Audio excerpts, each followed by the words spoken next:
friends, happy soup season. I love soup all year round and I eat a lot of it all year round, but I know for a lot of you, you're probably really ramping up your soup consumption in the fall, which absolutely makes sense because it's getting colder outside, it's getting dark earlier, and we just want all the warm and cozy things in our lives this time of year. And soup fits that bill perfectly. And the other reason I love soups is that so many of them are so affordable. And I know that for me, after a summer of unexpected expenses and bills, and then I attended a friend's international wedding, so my budget is going to be tight for the rest of the year, so affordable meals are on the menu for the rest of the year. So for this video, I've picked just a few of my favorite affordable soups.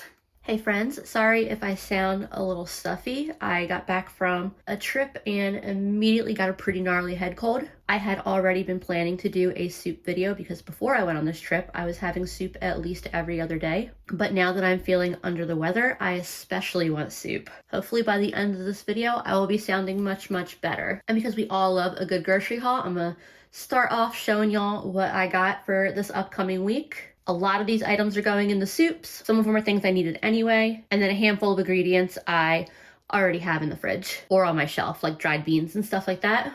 Most important purchase of the day. I'm gonna get my sinuses some relief. But not counting my pharmacy stop, I spent about $30.25 on the things you see here. I did my usual rotation of 3 different stores, Harris Teeter, Food Lion, and Aldi. One of the things I'll be doing is a potato soup, so I got a 5-pound bag of potatoes for $1.99. I only need a couple apples for another soup, but this 3-pound bag of Galas was on sale for $1.99 at Aldi.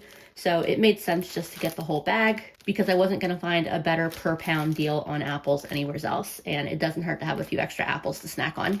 Butternut Squash was 99 cents a pound at Aldi. This is just over 2.5 pounds. I also got about 2.5 pounds of Aroma tomatoes from Aldi. They were on sale for 89 cents. A 2-pound bag of carrots was $1.39, also at Aldi. Celery, $1.79 at Aldi. I have a little bit of celery and carrots in my fridge, but because I'm doing so many soups, it made sense to get a little bit more because I will probably run out of what's in my fridge. 3-pound bag of onions was $1.99 from Harris Teeter. I honestly couldn't remember if I needed onions or not, but we go through a lot of onions and my soups will use a lot of onions, so it made sense to grab a bag. These garlic bulbs were 60 cents each at Harris Teeter. They've been the cheapest place lately for me to get garlic. Technically, both Food Lion and Aldi sell these 3 packs of garlic that are cheaper, but the bulbs are like half the size of these.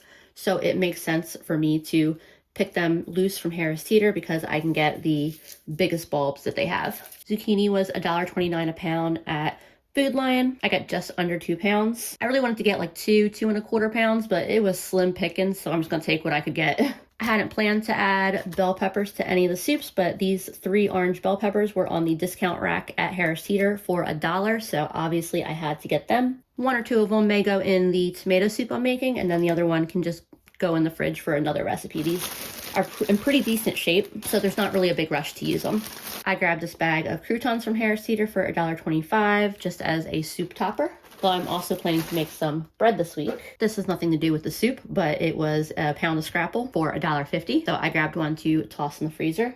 I'm not planning to make any soup that needs eggs, but after being around $4 a dozen the last couple weeks at Aldi, they suddenly dropped down to $2.16 a dozen, so I was not going to pass up the opportunity to buy a couple dozen because we're down to like 2 eggs. And lastly, I got a pint of heavy whipping cream for $3.50. This is kind of a splurge purpose. If I was just making one soup, I would probably just make do with whole milk or half and half. But because I'm making multiple soups, I don't mind spending a little bit more for a pint of the heavy cream. While whole milk and half are perfectly acceptable, heavy cream adds a smooth richness to the soups that you just don't get with the other 2. I'm putting everything away right now, and I put the onions away, and I was down to my last onion, so it's definitely a good thing that I bought a new bag. My instincts were correct on that one. I'm not sure which soup I'm gonna make first tonight, but I'll be back in a little bit to let y'all know. I decided I'm gonna do a zucchini soup tonight. I think mostly because that's the last soup that I did before we went on our trip, so I didn't get to eat any of the leftovers. And it was really good. I'm going for about a half cup, 2/3 of a cup of beans. These are Great Northern beans. I'm starting mine from dried because I have a lot of dried and I've got the time and a pressure cooker, so it makes sense. But you could just as easily use a can of white beans. I think, what are they, cannelli beans? They would probably work really well too. I'll give these a quick rinse. I just added about 2.5, 3 cups of water to this, and I'm gonna cook it under high pressure for 35 minutes, and then I'll just get the rest of the soup started while it's natural releasing. This is what I'll need for my zucchini soup. I'm pretty sure this is the assortment I used last time I made it. I've made zucchini soup a bunch of times, but it feels like it's really just recently that I've been starting to really nail it. And it was so good the last time that I really wish I had just jotted down real quick how I did it. It's one of the reasons I like videoing content, because I can go back and see exactly how I did something. I'm heating up a little bit of pork fat in a pan. You definitely don't have to use an animal fat if that is not your preference, or if you just have another type of fat that you would prefer to saute onions, garlic, and zucchini in. One of the really big differences and why I think that my zucchini soups have been turning out so much better lately is that I didn't used to saute the zucchini and veggies. I used to just cook them in the broth, and I think sauteing them makes all the difference. Browning up the onions a little bit, letting the garlic get all toasty and fragrant, and then browning the zucchini just a little.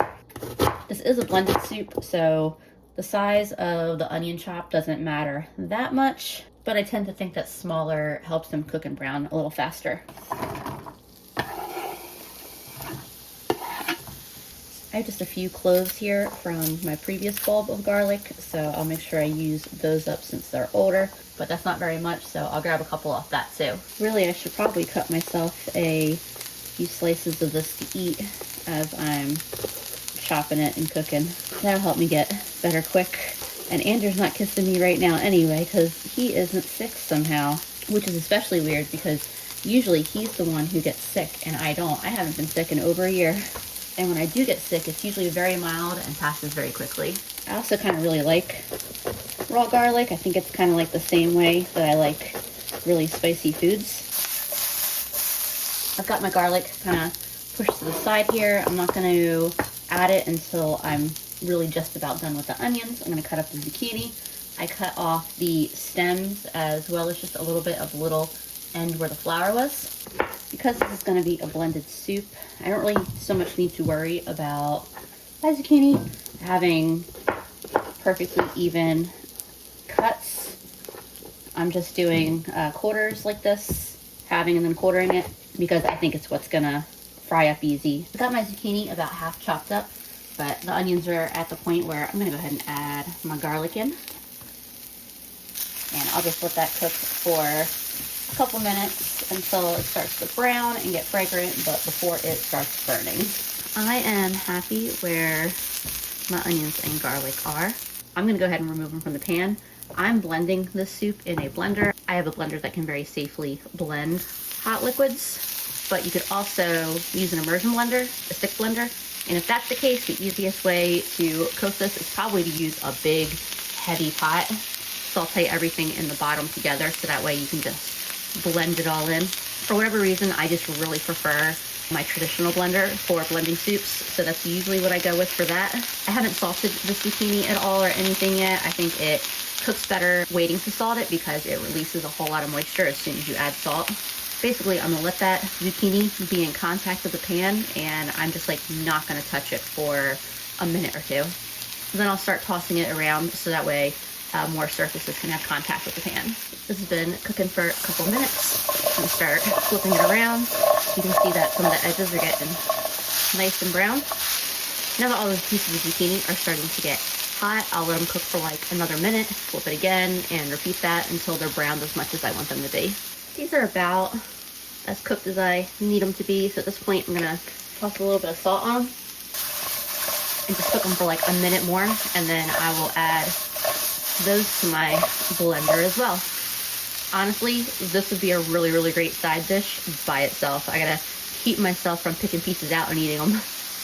I also have my beans here. I drained most of the water off. I had someone recently ask me why I would drain the water off, because there is a lot of nutrients that get leached into the water. But draining the water also does seem to help with the gassy effects of beans, if that's something that kind of gives you a problem. So a lot of times I will drain the water off just because my mom tends to have a little bit more sensitive of a stomach, so draining the water helps. And I'm going to drop these into my blender real quick as well. think I'm gonna wanna blend this in 2 batches, so I'm trying to figure out how much I can get away with adding. So I'll add 2 cups of water here, because then beans will really thicken everything up. If you're using broth, you would want to use broth instead of water. I'm using bouillon. Also adding some pepper. Not sure why I'm using this big one, because I think I have my little one filled. Some onion powder, some garlic powder, because even though there is sauteed fresh garlic in here, I think that they offer different but both good flavor profiles. And I think I'll add just a little tiny bit of Nashville hot seasoning, just a little touch of heat. And then even if you do have a blender that allows you to blend hot liquids, like so I have a vented lid here and that keeps it from exploding, I still want to start it slow and ramp up the speed gradually and not all at once.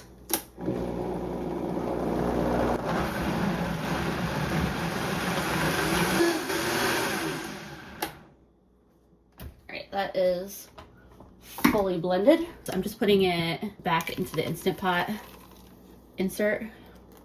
I rinsed it out super quick. By the way, if you're wondering how much bouillon to add, because I know I just sprinkle it directly from the jar, it's usually like about a teaspoon per cup of liquid of water that you're adding. I realized I also did want to add a little Worcestershire, so I'll add that as well. And I'm not sure I'll need too much liquid for the zucchini since it's very much liquid as well. So I'm going to start trying to blend it as is, and if I need to get a little bit of liquid in there, I'll do that. Yeah, that just needs a little bit of liquid in there. Throw in a cup of water and add a little more bouillon. All right.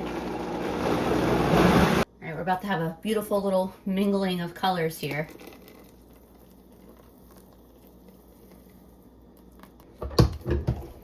Let's mix that all together here, and then I'll have another taste. And for those wondering, don't worry, I'm using a clean spoon as I taste.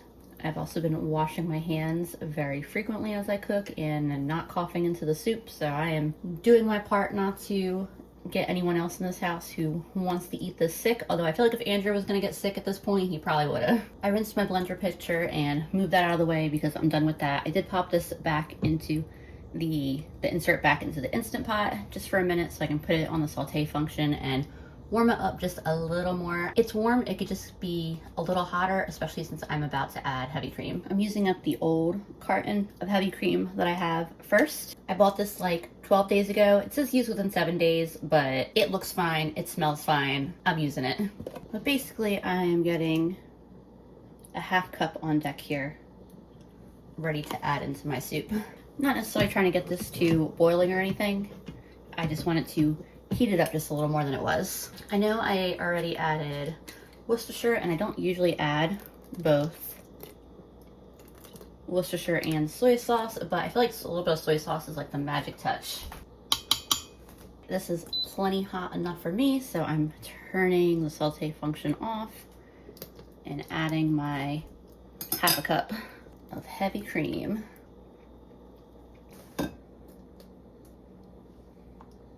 Get a couple nice spoonfuls, ladlefuls in my bowl. Taste it now that that heavy cream is in there.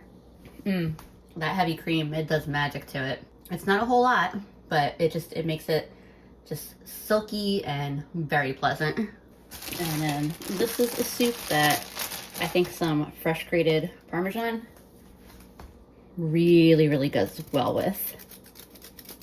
Yeah, this is one that I've very much been enjoying lately. I'm gonna go eat this bowl and then I may indulge in a second bowl. To make this vegetarian, all you would have to do is not use a animal fat to saute everything in like I did and use a vegetable broth, but very easy adjustment to make. But yeah, time for less talk and more eating.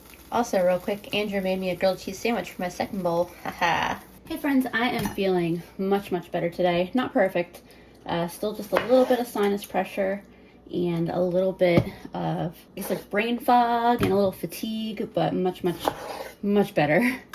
I have all of the Aromas I got and I'm just slicing them in half.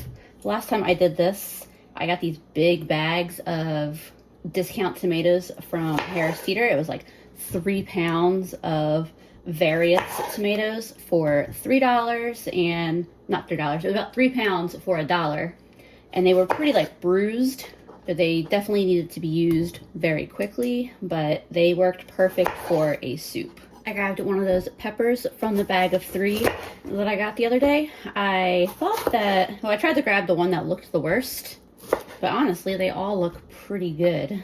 And I'm just cutting it into like pretty big chunks because I'm just gonna roast on the pan with the tomatoes.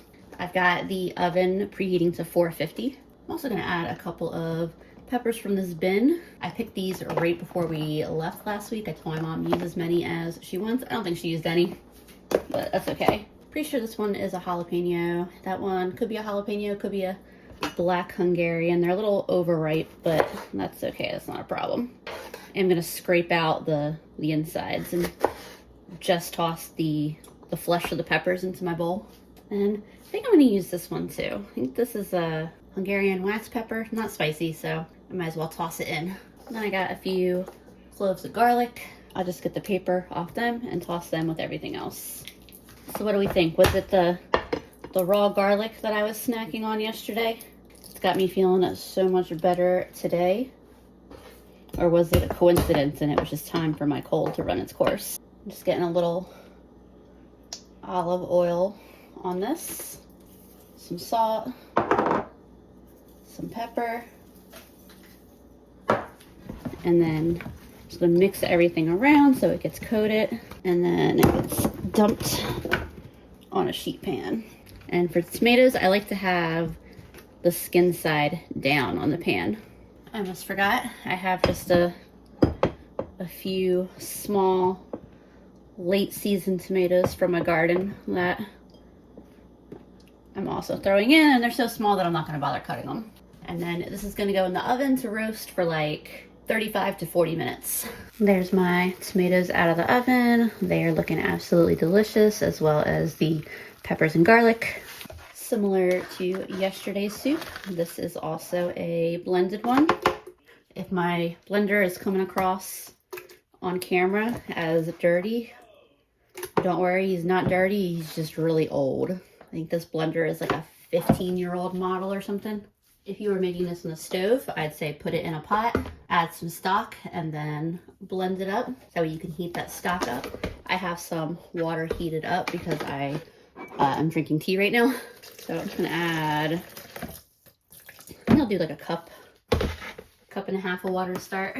And because I am using water and not broth, add a little bit of bouillon in there too. I just realized what I forgot to add to the pan. I'm kind of annoyed at myself right now. I was like, oh, I should add some onion powder. There's no onion in here. I forgot to add a dang onion. All right, what do I want to do? Do I want to saute an onion real quick, or do I skip the onion? That's why I should write my recipes down and follow them written. All right, I'm gonna do a quick saute of an onion. Luckily, I didn't put the cutting board and the knife in the sink yet. I must have had an instinct.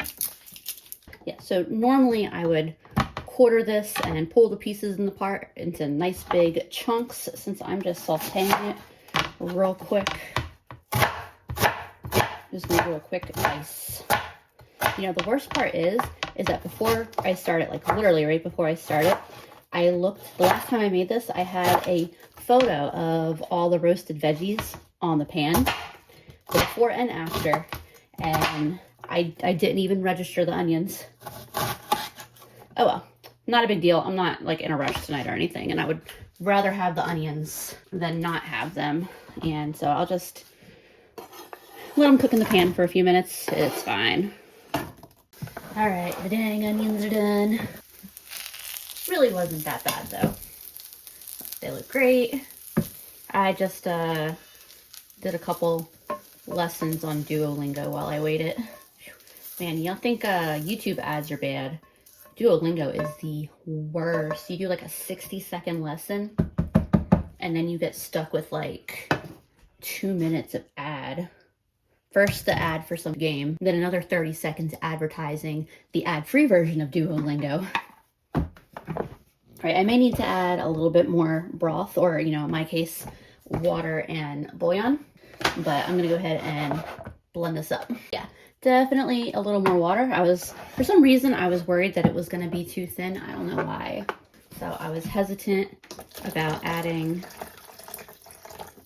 water. So like 2 cups is good for this. A little more bouillon. I can adjust that if I need to when I taste it. And then let me just finish blending this.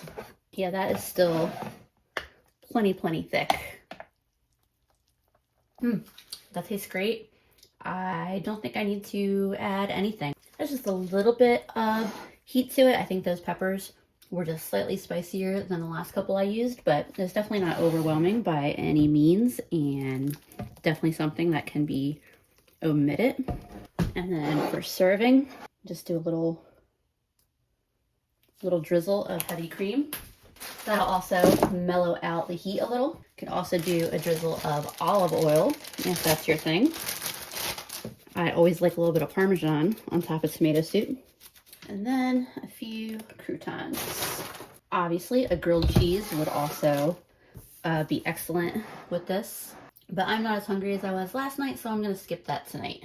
I was just taking a picture as like a possible thumbnail photo, and I almost dropped my camera in the soup. I can't tell you how many times I have almost dropped my phone into a plate of food while trying to take a picture of it.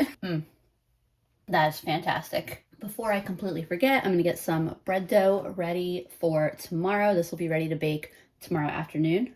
So I have about 3 cups of flour here. I'm adding like a teaspoon or 2 of salt. I just kind of rough measure that. And about a half teaspoon of active dry yeast. And then the last ingredient is just water, but I'm gonna mix that yeast and salt throughout the dough first. And then I'm not doing like scalding hot water, but it is pretty warm water, about 1.5 cups. Then I'll just give this a quick stir. If you watched my last video where my bread just did not turn out quite right, even when I was rewatching the clips and trying to figure out how it was so goopy, because I was like, did I forget a cup of flour or something? I still don't know how it turned out so just like goopy. This is a no-knead recipe, and it is a wet dough, like a sticky wet dough. But this here, like, this is perfect. This is exactly what it should be. I don't know what the heck was going on that time. So I'm just gonna cover this with a towel and let this sit on my counter all night. I still haven't actually decided what soup I'm gonna make tonight, but I do need to go ahead and get this bread started. I'm just gonna make a regular loaf. Usually I don't have any problem with my bread sticking in loaf pans, but this one for some reason, it sticks just the littlest tiniest bit to the bottom. So I'm just gonna give it like a very slight little spritz on the bottom with some cooking spray.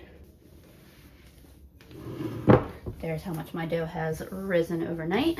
Get some flour on the top of this dough and on my counter, which I just cleaned off. Get a little more flour on there as I roll it out. But I feel like I had a really good ratio of water to flour. So it's a sticky dough, but it is not unmanageable. And there really isn't too much to think about in terms of getting it ready to go in the loaf pan. I'm just gonna spread it out a little bit here and kind of roll it into a loaf shape. I've done even less than that before, and it still just turns out really well. The shape of the loaf pan is really going to do all the work of making sure that you've got a really nice shaped final loaf of bread. And then I'm just going to cover this back up and let it rise for about 30 minutes. And I'm also going to preheat my oven to 450 by the time that 30 minutes is up. All right, so I'm going to pop this in the oven and cook it for about 30 minutes. I took my bread out of the oven, and then after a few minutes, put it on this cooling rack to completely cool. That little bit of grease on the bottom did the trick. It popped right out of the pan. This is fully cool and ready to cut into, but I'm gonna set it to the side, otherwise I'm gonna be distracted by it, so I can get started on my soup. Tonight I will be responsible and I will actually use my written recipe so I don't forget anything. This is another blended soup. I hope y'all aren't getting tired of blended soups. I will definitely include at least one that's not blended. I just love like the creaminess and smoothness and silkiness of blended soups so much. So this one's gonna be a butternut squash soup. Here's all the produce I'll be using for my soup. I'm already going a little bit off my recipe because I don't have any garlic in my recipe, but I'm gonna throw just a couple of cloves in. It's, you know, barely any garlic at all. So it is a 2 to 3 pound butternut squash, an onion. I usually say 2 apples, but these ones feel a little bit small. So I have 4 because I'm gonna eat one because I caught a whiff of them and they smell really good. The kind of apple doesn't really matter all that much, just something that's not too tart, but I've made it with all different kinds of apples and it always turns out good. And then a large carrot or a couple medium ones. I mean, this is a soup where you really have some flexibility. You don't have to worry about having perfect amounts of everything. Because this is a blended soup, we don't have to get real picky about our cuts. I'm just cutting everything into nice big chunks. I like to think that just a couple of cloves isn't going to overwhelm the soup. For the carrots, I'm just chopping the little nubs off the ends and chopping them into nice big chunks. So I've always thought that the prep work on this soup was really easy. And lately it's even easier than it used to be. Because I used to peel the butternut squash. So I would cut the ends off like this and then I would just use a vegetable peeler, and it's really not very hard to peel one like that. But then I found out you actually don't have to peel them at all. So now what I do is I just scrub the squash really well. And I don't even worry about the skin. So this section, the kind of like chunkier section, that's the section that has all the seeds. So the top section here, you can just cut straight through it. I'll cut it into some nice big chunks. And pop it in my Instant Pot insert. By the way, if you don't have an Instant Pot, you can still make this soup. Just cook everything together on the stovetop. If I had to guess, I'd say probably like 20 or 25 minutes and then hit it with the immersion blender. So to deal with this bottom part, I'm gonna cut that in half and grab a spoon. You could separate and roast these seeds. I have done it before, but it's kind of a hassle and not really worth it unless you really want to go through the trouble of saving those seeds to eat. But otherwise, this just almost like a pumpkin. Oops, that's why you should do it over the garbage can or over my little compost bucket. But it just scoops right out. And then once you got the guts scooped out, you do the same thing as the rest of the squash. Just cut it into some nice big pieces and toss it in the pressure cooker or pot on the stove, or I bet a slow cooker would work too. Apples, same thing. You're just cutting around the core. Skin can stay on. Usually what I do is I won't necessarily try getting real close to the core. I'll eat the little bits around the core here as a snack. And it's okay if you get a little bit of the kind of like starchy, rougher part of the apple, because it's going to cook and it's going to soften and it's not going to make a difference. Which one do I want to eat and which one do I want to put in? I guess I'll eat that one. All right, and this one will be for me to snack on. At this point, you want to add 2 cups of broth, or in my case, 2 cups of water with some bouillon, and you can use chicken or vegetable. I'm not going to add any salt at this point because that bouillon is pretty salty as it is. Got some pepper, a little bit of cayenne. You don't want a lot of cayenne. I say that as someone who likes spicy stuff. Maybe start out with like 1/8 of a teaspoon and see how you like that. And then you can just add cinnamon, but I personally like pumpkin pie spice. I like that whole mixture of different fall flavors, and you don't have to get the seasonings perfect. Like, there's definitely going to be a lot of magic that happens as this all cooks together, but if you need to adjust it at the end and add a little bit more of something, not a big deal. I'm going to pop the lid on and cook this under high pressure for 10 minutes. I gotta say, This apple is just a little bit disappointing. It has a nice sweet flavor, but it's not very crisp and it's kind of mealy. But it's just fine for cooking, so maybe I'll figure out a dessert or something to make with the last few apples I have. Now this bread, on the other hand, I'm gonna go ahead and get into that now. It's a very nice little loaf. You just have a little bit of a blowout right here. If I wanted to prevent that, I could just add a couple scores across the top, and that would kind of make you know, how it rises while baking and where this happens a little more controlled, but I don't mind. I think that's the big thing, is that I just don't mind. So I'm just gonna get a little tiny piece off the end here for now, because I don't need to be eating too much bread before dinner. That looks fantastic on the inside, even with no butter or oil or jam or anything going with it. This is a really good tasting bread, especially for how little effort goes into making it. I think that's the really big thing, is that it is a no effort bread essentially. My pressure cooker did just beep, by the way, that it is done. The pressure can be immediately released as soon as it's done cooking. So I'll need to blend this in 2 batches. So I grabbed this bowl out. This is the bowl that I'm going to store it in anyway, so it makes my life easy. It's the same deal as we've been doing. Like if you're using an immersion blender, just do it all together. I'm gonna pop it in my regular blender. Just a reminder, in case anyone is jumping around the video, my blender is specifically made with a vented lid, and it is safe to blend hot liquids in it. You can severely burn your face if you use the wrong kind of blender, so just don't do it unless you are confident in what you're doing. Stick with the stick if you have to. I totally recognize and accept that sometimes the way that I do things, while they seem easiest for me, for other people they might seem kind of convoluted and unnecessarily hard. So I guess what I'm getting at is do whatever makes sense to you.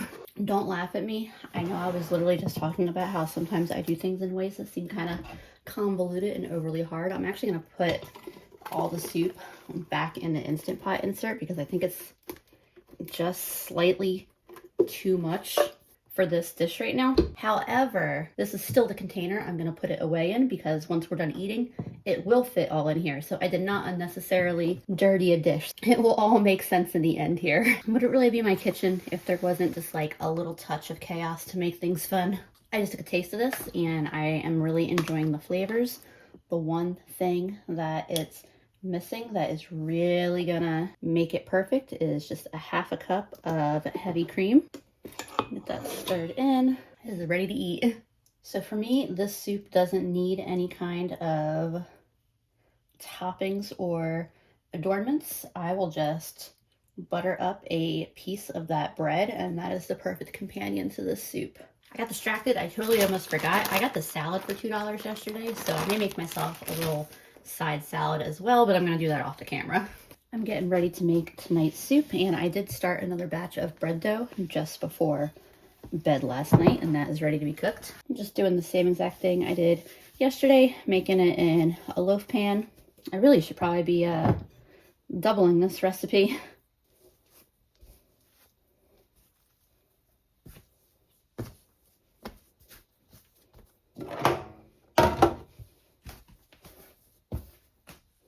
Here we go, got that a little smoother than yesterday. Tonight's soup is roasted garlic soup. I think Andrew is gonna come out in a little bit and probably take over. It's his soup. He told me how to make it.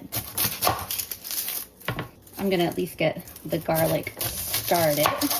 So obviously first thing is to roast some garlic. Andrew's also usually the garlic roaster, just FYI. I'm following his directions for how he likes to roast garlic. It's funny, Andrew specifically likes to use this little baking dish to roast garlic, like no matter the time of year, but it just happens to be incredibly seasonally appropriate right now. Making my garlic a little foil bed. Get a little olive oil over them.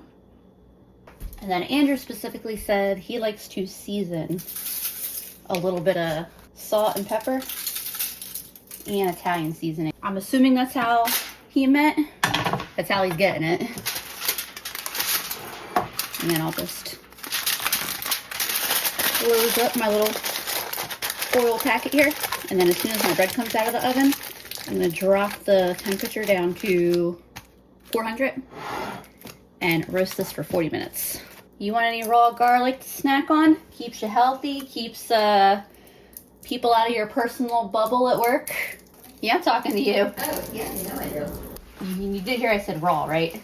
Yeah. Okay, making sure. If I don't come from people who eat garlic like an apple. Our garlic will be done soon, so I'm going to start off with the magical trio of onion, carrots, and celery. Andrew just popped in as I was about to start. He's going to be back, but I was like, this many carrots? And he thought this was a lot of carrots, so I disagree. To me, this is like a modest amount of carrot, but it'll be all right. My bread is done, and then I've got my big enameled cast iron there heating up with a little bit of bacon grease in it. This is yet another blended soup. I think I'll make this the last blended soup of the video probably. I'll try to do something not blended. Roasted garlic just came out. I love roasted garlic so much. I don't know if everyone has heard of Mod Pizza or not. I know they're at the very least all up and down the East Coast, or at least I think they are. I know they have them at the very least they're in both New Jersey and North Carolina. And my cousin worked for them for a long time. I think he actually was a DM. And so whenever I visited him, he would always, like, his fridge would be full of Mod Pizzas. And he would give me coupons for free pizza. And they're like a build your own pizza place. They're like the Chipotle or Moe's or whatever of pizza, where you go through and you pick all your toppings and they put them on and they put them in the oven. And roasted garlic was one of the topping choices, and whenever I would get one, I would tell the person working there, I'd be like, give me the most roasted garlic that you're allowed to put on this pizza before you get in trouble. Andrew is peeling me a couple of potatoes. The potatoes are the thickening agent for this soup, in addition to some cream as well. And for the potatoes, I'm cubing them up fairly small-ish, just so that way they cook nicely, well, quickly. Andrew just said we're gonna go ahead and toss the potatoes in now as well, so that way they can start cooking with everything. You just keep letting them cook like this? Mm-hmm. Okay. Just cook for a little bit. They don't have to cook all the way through. The broth will finish Yeah, they'll that. finish in the broth. Got it. Right, I'm gonna start adding water to this now. Andrew thought last time that he made this, he added 2 quarts, but it definitely made less than 2 quarts of soup. So I'll start with that amount, and when he comes back out here in a second, you can see what he thinks about that. All right, so I put that amount in right now, Andrew. It's like just over 1 quart of water. Yeah, that looks good. Okay, and he said, I already ruined it because I added too many veggies, so. Yeah, I'd say, no, you didn't ruin it. I only made it once. I kind of winged it anyway. But it was so good. But it was so good. I know. I kind of winged it anyway, so I don't think you ruined it by adding more. I mentioned that sometimes I wish I record it like whenever I try new stuff, because Sometimes it turns out so good. It turns out really good, and then I forget how I made it. Do you put the bouillon in now? Yes. Okay, because that's what I was gonna do, but I was like, I'll check with you. That was a good time to season it and to your liking. What else needs to go in it? Garlic powder. I mean, we can. That was I totally didn't even register that was a joke. We got more garlic this time. We did a little bit of the Italian seasoning, or all seasoning actually. Wherever the like the Badia Complete. Yeah. Tell me when. That's good. I see that. I mean, that's kind of it. I did like a splash of Worcestershire with it. Yeah, I figured Just so. because I feel I always like that with it, so. We just opened up a little garlic package, and it's gonna take every ounce of willpower for me not to just eat it. Yeah. Andrew won't notice if just like one is missing, right? We're at a nice boil, so we'll let that cook for several minutes to let the potatoes soften, but already it smells really, really good. And then Andrew also says now is the time for the garlic to go in. Yeah. Ah, it's so soft. Yeah. And then the second one. Come on, we'll do that. You don't want to keep burning your fingers? We'll keep working to get the last little bits out, but Yeah, that is most of them. you get the idea. And that'll just all cook together, like I said, until the potatoes soften. I'm scrounging for roasted garlic scraps, like some type of little gremlin, but Andrew actually did a really good job squeezing it out, except for that piece. Haha. I turned the heat off. I'm about to blend this, but we also are going to add a little bit of cream. Oh, there really wasn't a lot. No, that's really just for color. Okay. Well, now I'm gonna get this blended then. All right, my soup is all blended. The one thing that we did not add other than to the garlic itself that whoops, not that one. That was a close one. I saw the container that said pepper flakes. I was trying to grab some pepper. I think this could use just a little bit of pepper. But otherwise, it is delicious. It's a similar, like color to the butternut squash, but I taste absolutely nothing like the butternut squash. By the way, today's bread loaf turned out particularly nice looking. We ate yesterday's loaf by this afternoon, so I expect this one will succumb to a similar fate. So I ran outside in the dark to grab a little bit of green onion, and I think that's one of my favorite things about growing green onion is just being able to run out and snip off a portion like this to use as a garnish or in a dish. My mom very specifically requested this piece with this little crusty end, so I sliced that off and I'm setting it aside for her. Inside looks fantastic. Yeah, this loaf, I mean, yesterday's loaf was good, but this loaf as well, just very, very, very nice. Here's what my final bowl of soup looks like. Obviously, I'm gonna have some of this bread with it, and then we're gonna finish up that bag of salad tonight. Love it. I love a smooth, velvety, pureed soup, but I know some of y'all are like, all right, Lisa, I just want to choose something. Tonight's soup will not be a blended soup. I'm making a chicken and black-eyed peas soup. To start off, I'm going to start some black-eyed peas. I'm just going to make the rest of this bag, but it's about a cup. Here's what those look like. You could just as easily use a can or two of them if you don't want to make them from dried. I'll give these a quick rinse, and then I'll cook them in my pressure cooker under high pressure with 3 cups of water for 35 minutes. This is a soup that I like to serve over rice, so I'm also starting about 1.5 cups of dried rice in my rice cooker. I'm also cooking this soup in my big enamel cast iron. That is some pork fat that I've got warming up inside. That is fat from a pork shoulder I cooked. It has a much more subtle pork flavor than the bacon grease does. This is the chicken I got. I picked it up at Aldi today. I think it was $3.23 or no, $3.43. You could just as easily use turkey. I just happen to like chicken a little bit better. I'm also dicing up one large onion. I'll let my chicken cook at least enough that I can break it apart before I add the onion in. I'm also gonna get some seasoning on this chicken as I cook it. I'm just doing pepper, onion powder, garlic powder, some spicy seasoning blend that I'm trying to get used up.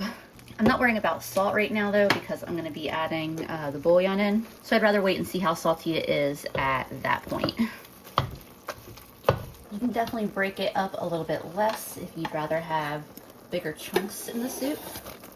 I'm adding the onion now to start cooking with the chicken, and I will start cutting up my other veggies. I'm cutting up carrots and celery to go in. There's a reason why this trio is so popular in soups. Onions, carrots, and celery are just such a magical combination. How big do I want these? I was about to cut these small, but I actually want these a little on the more like the medium size.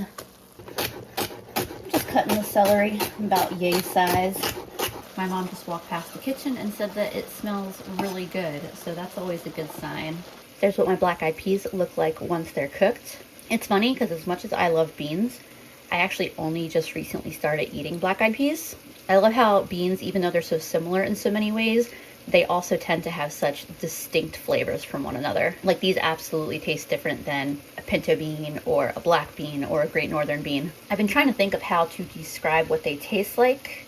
The adjective that comes to mind is earthy, but that doesn't mean, you know, they don't taste like dirt or anything like that. Like it's just a very like mellow, pleasant, kind of earthy flavor. I guess the closest that I could think of is kind of like chickpeas, but they're a lot creamier than chickpeas. Like the texture is very different. It's been cooking for several minutes. My vegetables are softening. I'm gonna add the beans in. And I'll start adding my water in here in just a minute. I don't want to be too rough with those beans and start mashing them. And as has been the theme this week, if you're using broth, add that instead of the water. I'm doing water and bouillon. I think I'll stick with that quart to start. I may add in like maybe one more cup, but I don't want to make it too brothy since I'm serving it over rice.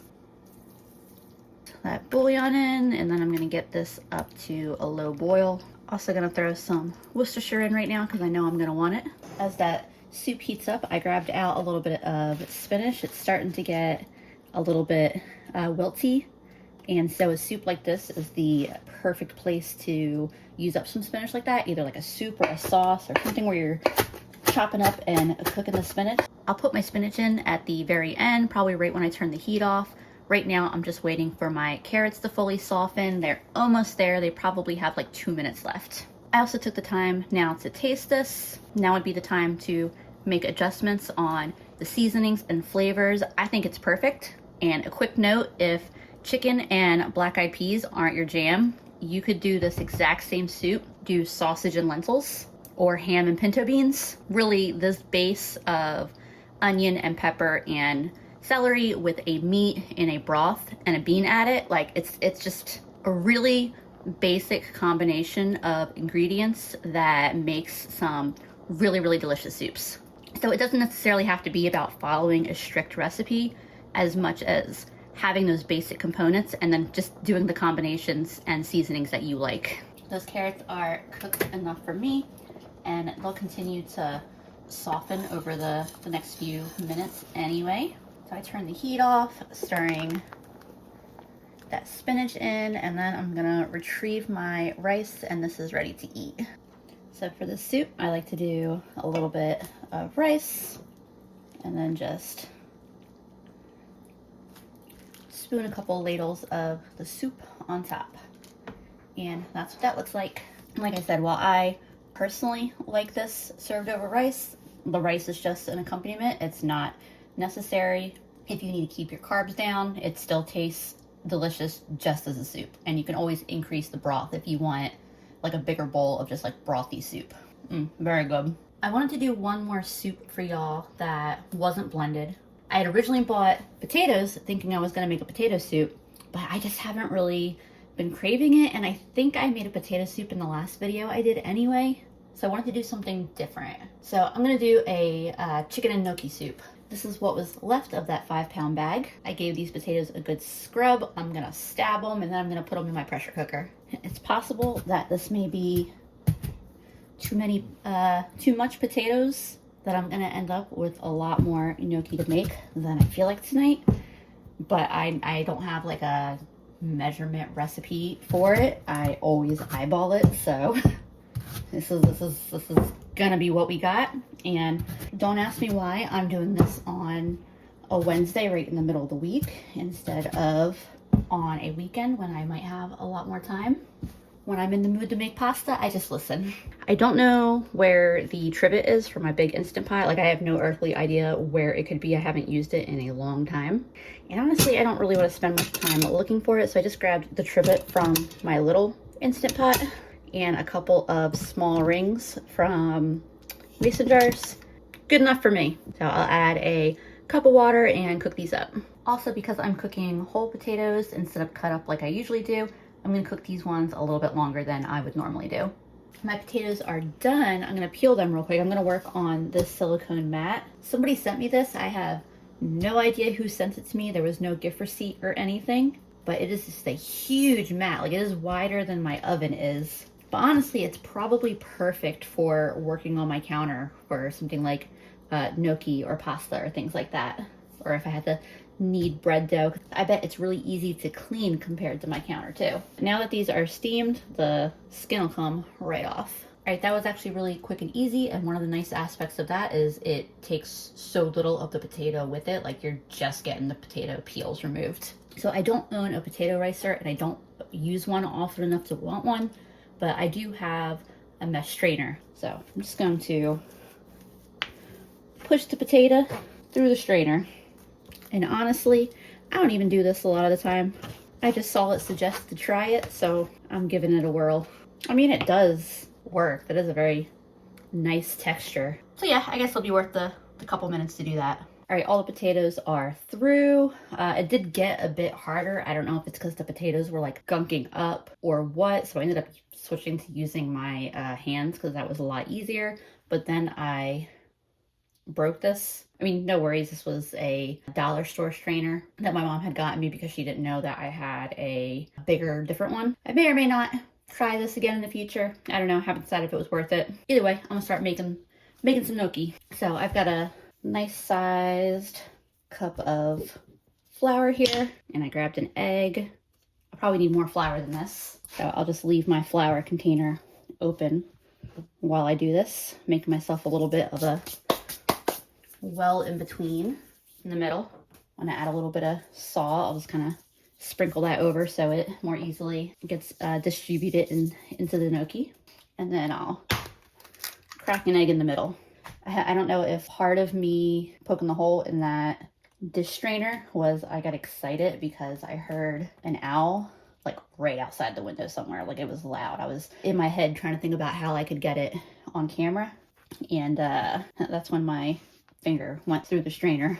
This is quite messy at first, but it'll all come together. But basically I'm going to keep gently kneading small amounts of flour into this until it's a consistency that I want, and the consistency I'm looking for is more like it's an actual dough, like a nice pillowy soft dough.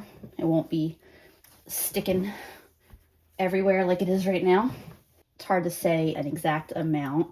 Every time I make them, I'm like, am I adding too much flour? Am I going to ruin these? But then it always ends up all right. So, all right, I think I'm happy with how my dough is. You can see it's a nice, soft, fluffy. It still has a little bit of stickiness, but that'll be all right. It did have to get a little more than that 2 cups of flour. It's just, it can be so hard to tell because different potatoes are naturally going to have varying amounts of moisture. So I'm just going to flour the surface a little bit. A little flour on top so that way my rolling pin here doesn't stick. And just kind of roll this out a little bit. But basically, I'm rolling it out. Still pretty thick. And I'm going to cut these pretty much into strips. All right. Get a little bit of flour back over everything. It's going to make a lot of gnocchi. I definitely could have done fewer potatoes. Rolling it out and cutting them into these strips really just gave me kind of a head start on rolling my dough into kind of little tubes. And then I'm just cutting these into little pillows. I've got y'all on the wrong side of the camera here. Hold on. But these are what they look like. I'll do this one left-handed so that way you can see what I'm doing this time. But I'm just cutting them. I don't know what length that would be, like 3/4 of an inch to an inch, making sure they're covered in flour and setting them to the side momentarily. Like I said, this is going to be a lot of gnocchi. I think some of these are going to get frozen, but that's great though, because then the next time I want to make this soup, I don't have to do all of this. I can do all the work tonight and then get 2 meals out of it. So the next time will be an easy meal. All right, I have my multitude of little potato pillows here. There are multiple different ways that you could finish shaping your gnocchi, including not doing anything further than this. But I got this little gnocchi board for Christmas last year or the year before. I don't remember. But I like making my gnocchi with the cute little ridges, and it's super easy to use. I'm trying to make some room here so I can actually show you using it, but yeah, you're just using your thumb to roll it. You could also do this down the tines of a fork. That's how I did it before I got the gnocchi board. But I mean, this thing is like, was it $10? If it was more than $10, it was like maybe 12 bucks or something. And then obviously you could bypass this entire process here and just buy pre-made gnocchi. Problem I have is that I don't enjoy pre-made gnocchi as much anymore.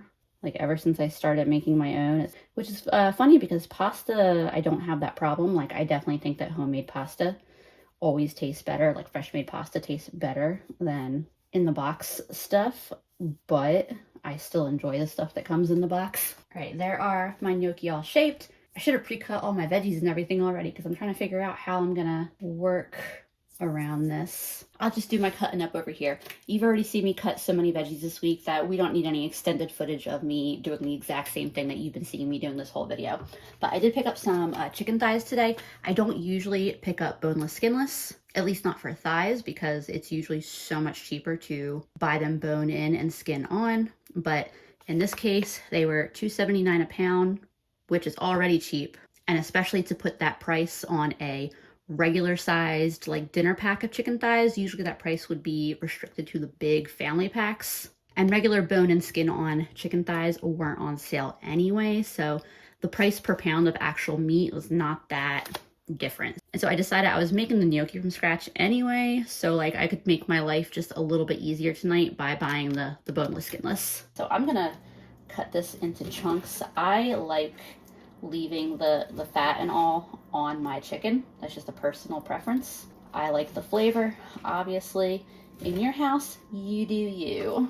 And I'm just trying to shoot for what might be like nice bite-sized chunks. I've got my chicken chopped up and I've got a little bit of oil heating up in this pan. So usually when I'm serving chicken thighs in chunks like this, I just cook the fillets and get them real nice and like real nice color on both sides and then chop them up once they're fully cooked. I don't have any particular reason why I cut it ahead of time tonight, other than I just felt like trying something different. I may be like, yeah, I like the other way better, and I'm gonna go back to doing it the way I normally do it, but I feel like it doesn't hurt to do things a little bit differently sometimes.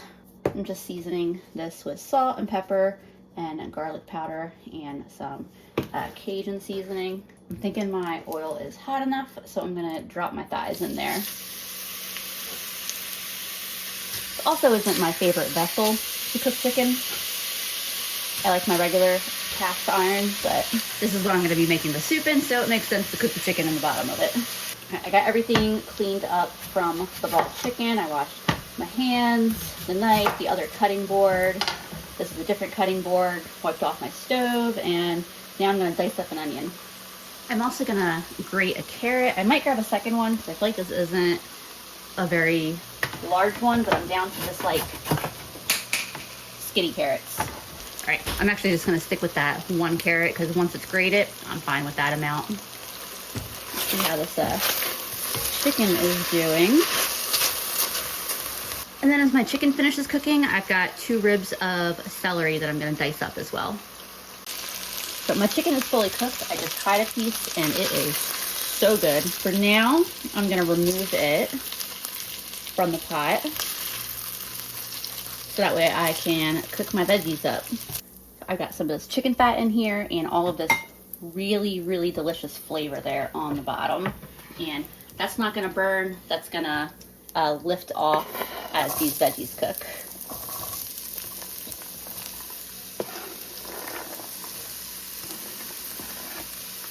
The veggies have enough moisture in them that they should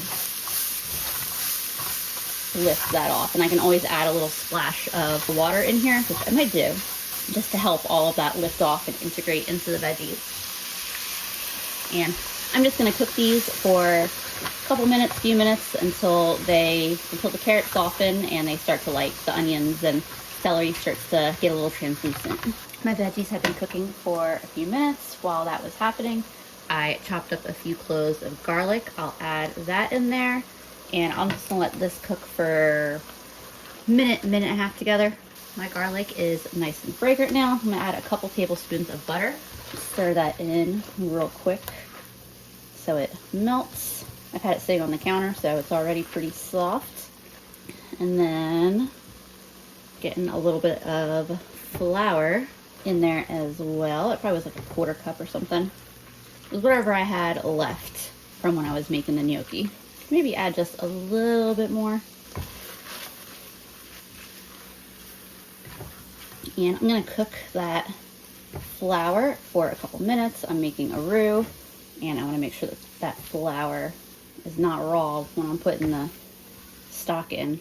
So I'm just gonna let that flour cook in the butter for a couple minutes here, stirring it as I watch it. This has been cooking for a couple minutes. As the flour and butter cook together, it creates this really, really pleasant, like toasty smell.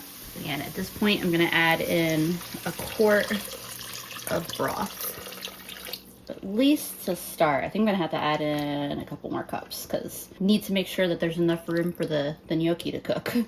I bumped the heat up on this so that way my liquids would heat up, and I'm also gonna add some of my heavy cream. I probably have around a cup, maybe a cup and a quarter left in this total. I just added about 3/4 of that. I'll probably just add in that last splash, honestly, because I don't see any reason not to. But at this point, the rest of the soup is gonna come together really quick. It's not far from being done.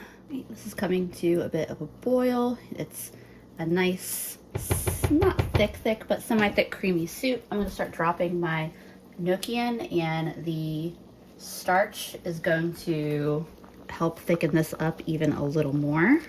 Trying not to put the gnocchi right on top of each other because I don't want them to stick, although I guess really that wouldn't be the worst thing in the world to happen. I have no idea, turn this down a little bit, no idea quite how many I'm adding in. You could cook them separately and add them to the soup. Either is fine. But like I said, the starch from both the flour and the potato will thicken this even a little bit more, which is also why I'm thinking I might add a little more liquid to this. I have no idea how many gnocchi I'm adding, by the way. Just gonna keep adding them in until the pot feels like it's getting overly full of gnocchi. I'm just trying to fit in as many as I can. I already started putting a bunch of them on a tray to put in the freezer, but this is also just a lot of gnocchi. I'm kind of trying to space them out as I drop them in. The idea being that if they have a few seconds to cook, they hopefully will not stick to the ones that I'm dropping in the same area, 30 seconds later. All right, this is absolutely overstuffed with gnocchi, but I'm not mad about it. They're not sticking. They look like they're cooking just fine. I'm gonna add the chicken back into the pot at this time, as well as I chopped the rest of that spinach that I had that was starting to go wilty. Wouldn't have minded a little bit more, but that's all right. Oh yeah, this is definitely thickened up. Add some pepper to this. And I'm just gonna add the rest of that heavy cream because it's almost empty anyway. And then I'm gonna grate a bunch of Parmesan into it. I don't know what that was. Maybe like 1/3 of a cup to a 1/2 cup of grated. I'll tell you, this definitely looks really delicious. I haven't actually tasted it yet, and so I am about to do that. I just had Andrew come taste it, and he said, wow, how did you get that flavor? So I think that means it probably tastes good. I'm happy with it. I'm turning the heat off. Actually, let me get one of these gnocchi out so I can taste one of those, although there's no reason why they shouldn't be fully cooked. But yeah, looks fully cooked. And see, that's why I struggle with the pre-made gnocchi, because that is so good. This is done and ready to eat, and I am beyond excited to eat this. I don't want to say we saved the best for last because I love every soup I've made this week, but this is a good one. And then of course you gotta make like you're at the Olive Garden and have the awkward interaction with your waiter where they're doing the Parmesan and they're like, say when, and you're not saying anything, and y'all are looking at each other and they're just waiting for you to say when, and eventually you say it as an obligation, not because you're actually ready to say stop putting the cheese on. I think this might be the last soup for this video. I'm not 100% sure, but I'm like 90% sure. I'm gonna start editing this tomorrow, and I'm sure it's gonna be massive. But I guess y'all know either way in about 3 seconds. So I know this video is getting really long. That's all the soups I'm gonna share this time around. Let me know which one you would most want to try or what your favorite soup is. As always, I appreciate y'all so much. I'll see you again soon.